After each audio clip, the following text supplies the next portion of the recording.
হিমসাগর, অম্রপুলি, ল্যাংড়া, ফজলি, সিঁদুর পোকা অনেক ধরনের কিন্তু আম হয়। কিন্তু যে আমি দেন না কেন তো জামাই ষষ্ঠীতে জামাইরা ঠিক বলবে যে না আমরা আম দুধ খাই না, আম দুধ খাই না। তো তার জন্য আমি দীপা আজকে নিয়ে এসেছি এমন একটা রেসিপি। এটা কিন্তু একটা স্প্যানিশ রেসিপি, এটাকে আমি নতুনত্ব দিয়েছি। আজকে বানাবো এই আম আর দুধ ভাজা। এই আম দুধ ভাজা জামাই ষষ্ঠী স্পেশাল। একবার বাড়িতে তৈরি করবেন, জামাই কিন্তু বুঝতেও পারবে না যে আম আর দুধ ভেজে একটা ডিশ এই মিষ্টিটা তৈরি করা হয়েছে। সে কিন্তু আবার একবার চেয়ে খাবে, তখন আপনি বলতে পারবেন যে এটা কিন্তু দুধ আম ভাজা, যেটা তুমি কিন্তু খেতে চাও না। তো চলুন এবার রেসিপিটা শুরু করি। ভালো লাগলে লাইক শেয়ার করবেন, আর আমার নতুন হলে চ্যানেলটা অবশ্যই সাবস্ক্রাইব করবেন। এই আম দুধ বা দুধ আম ভাজা মিষ্টি তৈরি করার জন্য অবশ্যই লাগবে আম। আর এখানে নিয়েছি সামান্য একটুখানি দুধ। এই দুধটা জাল করে নেওয়া। উনুনটা আমি ধরিয়ে নিয়েছি।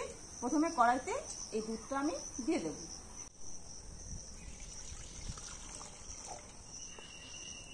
দুধটা জাল করাই ছিল, সামান্য একটু গরম করে নেব।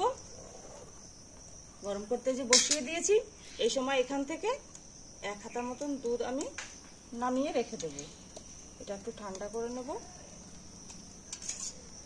দুধটা একবার জাল হতে থাকুক, ততক্ষণ চলুন এই আমের থেকে আমের পাল্পটা বের করে নিই।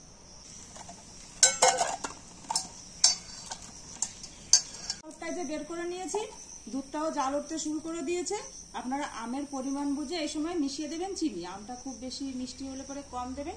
এর মধ্যে মিশিয়ে দেবো চিনি।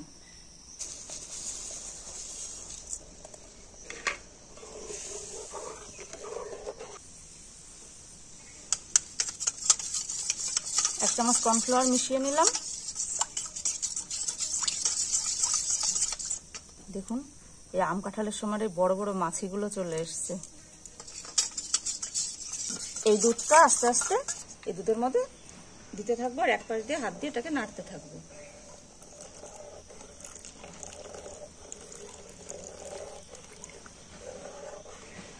আমের পাল্পটা বের করে রেখেছিলাম, এটা এর মধ্যে মিশিয়ে দেবো।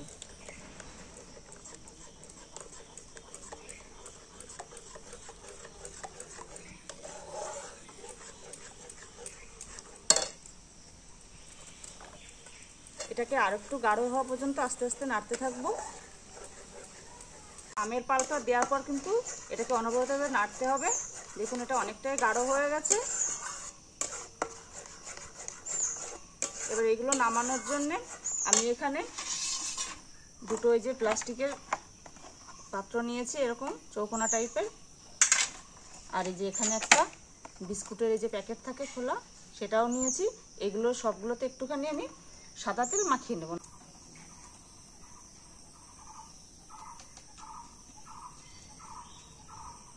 আমি সব পাত্রগুলোতে তেলটা মাখাতে থাকি, ততক্ষণ আপনারা এর আগে কিন্তু আমি জামাই ষষ্ঠী স্পেশাল একটা কুলো সন্দেশের রেসিপি শেয়ার করেছি, সেটাও দেখে নিন। তেল মাখিয়ে নিয়েছি, এটা আমার রেডি হয়ে গেছে। যে দেখুন অনেকটাই কিন্তু গাঢ় হয়ে গেছে। এবার এটা আমি এই পাত্রগুলোতে সব নামিয়ে নেব। এটা কিন্তু গরম থাকা অবস্থায় নামিয়ে নিতে হবে, তাহলে যে পাত্রে নামাবেন সেই পাত্রের শেপটা হবে।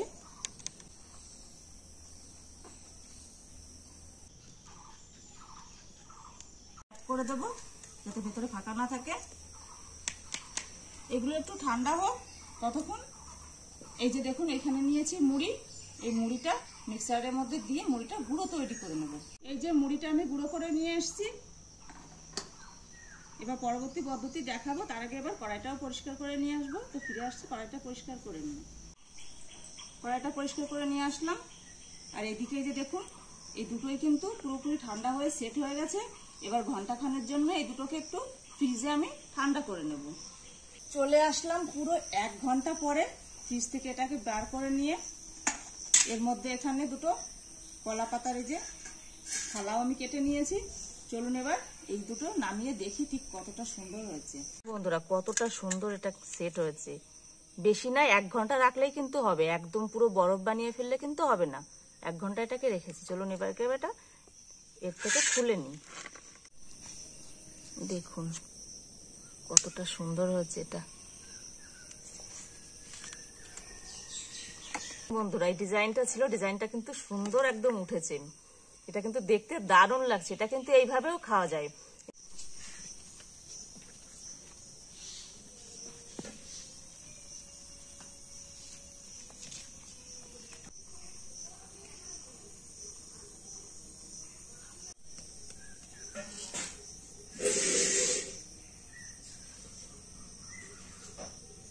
ওটা নামিয়ে নিয়েছি, এবার এটাও নামিয়ে নেব। একটু চাকু দিয়ে একটু ছাড়িয়ে নেব।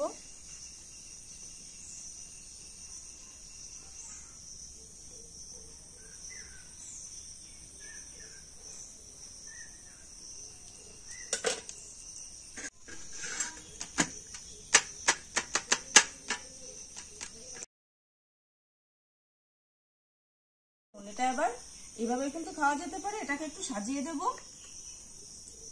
এখানে একটা আম আমি ছোট করে স্লাইস করে কেটে নিয়েছি।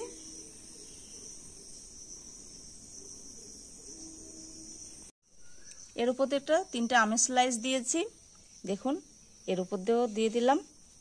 এগুলো কিন্তু এইভাবেও খেতে ভালো লাগবে, কেটে কেটে পিস করে। ফ্রিজে আর একটু ঠান্ডা করে নিয়ে চলুন এবার পরবর্তী স্টেপটা দেখিয়ে দিই। এটা হলো আমদুধ তৈরি হলো, এবার আমদুধটা ভাজাটা কি করে করবো সেটাও দেখিয়ে দিই। একটা চাকু দিয়ে এটা চৌকোনা শেপ করে আমি কেটে নেব।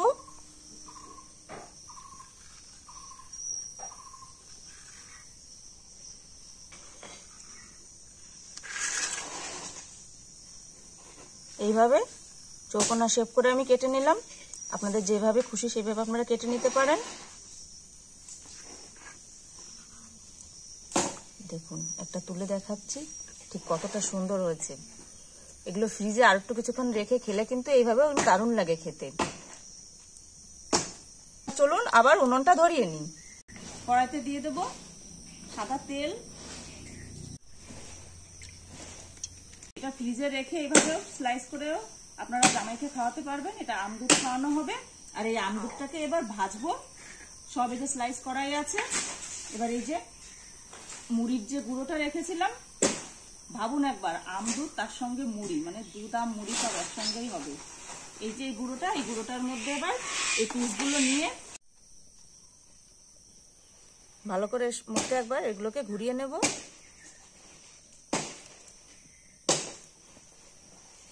দেখুন এইভাবে সবগুলো আমি কোট করে নেব।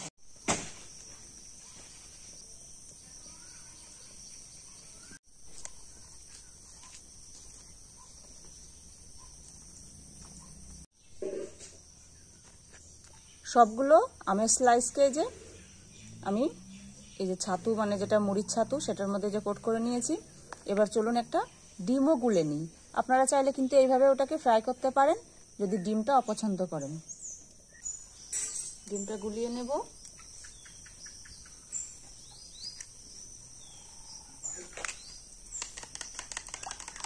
কিছুই দেব না ডিমের মধ্যে, জাস্ট একটুখানি লবণ দেব, জাস্ট সামান্য একটুখানি নুন দিয়ে দিলাম। নুন দিয়ে ডিমটা আবার একটু ফুটিয়ে নেব। এটা ফেটানো কমপ্লিট হয়ে গেছে। এই যে এগুলোতে একবার মাখিয়ে রেখেছিলাম ছাতুটা, এবার এটা এর মধ্যে একবার দিয়ে দেব।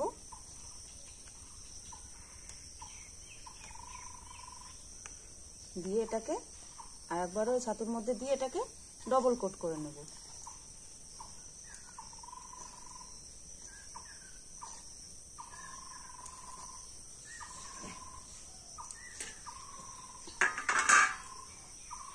দেখুন এইভাবে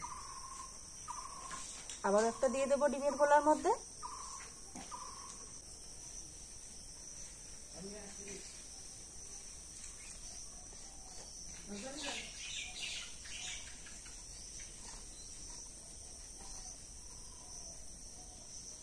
আর একটা রেডি হয়ে গেল। এইভাবে আমি সবগুলো কোট করে নেব। এখানে আমার সবগুলো মুড়ির মধ্যে ডবল কোট করা হয়ে গেছে আর তেলটাও গরম হয়ে গেছে। এবার এখান থেকে একটা করে তুলে আমি তেলের মধ্যে ছেড়ে দেব। দেখুন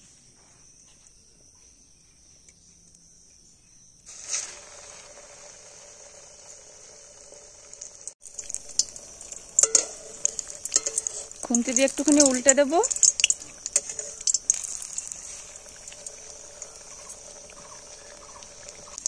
হালকা আছে এইভাবে একটু এগুলোকে এপাশ ওপাশ উল্টে ভেজে নেব।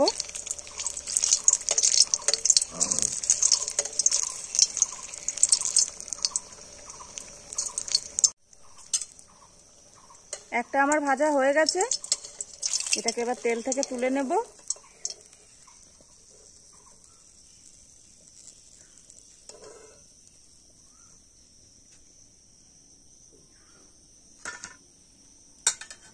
আবারও এখান থেকে একটা দিয়ে দেব। এভাবে আমি সবগুলো আস্তে আস্তে ভেজে নেব।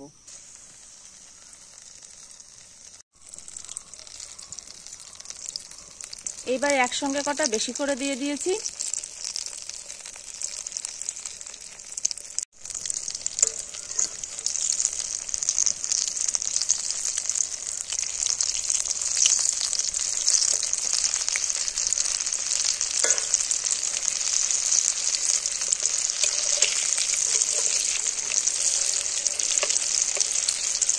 তো দেখলেন বন্ধুরা, বাড়িতে কত সহজেই এই রেসিপিটা আমি তৈরি করে নিলাম। রেসিপি ফলো করে বাড়িতে কিন্তু অবশ্যই এবার বানাবেন। আবারও বলছি, আপনারা কিন্তু চাইলে ডিমটা স্কিপ করতে পারেন। জাস্ট ব্রেড ক্রাম্বসে বা কোকোনাটের যে গুঁড়ো হয় বুরাদা, সেগুলোতে বা এরকম আমার মতন মুড়ির ছাতু তৈরি করে এটাকে একটু কোট করে ভেজে নিতে পারেন। ডিমটা স্কিপ করতেই পারেন। এটা ভাজা হয়ে গেছে, এবার এগুলো সব আমি তুলে নেব।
চলুন এইভাবে একটা খেয়ে দেখা যাক। তো সবগুলো আমি এই যে সাজিয়ে নিয়েছি, এগুলোকে দেখে কি কোনো অ্যাঙ্গেল থেকে মনে হচ্ছে এগুলো দুধ আম ভাজা বা সেরকম কিছু? মনে হচ্ছে কিন্তু মিষ্টির দোকান থেকে আনিয়ে নেওয়া কোনো স্পেশাল মিষ্টি। তো এগুলো একদম পরিবেশের জন্য রেডি। এবার চলুন এটা টেস্ট করে দেখা যাক ঠিক কেমন হয়েছে খেতে। জাস্ট একটু টেস্ট করবো।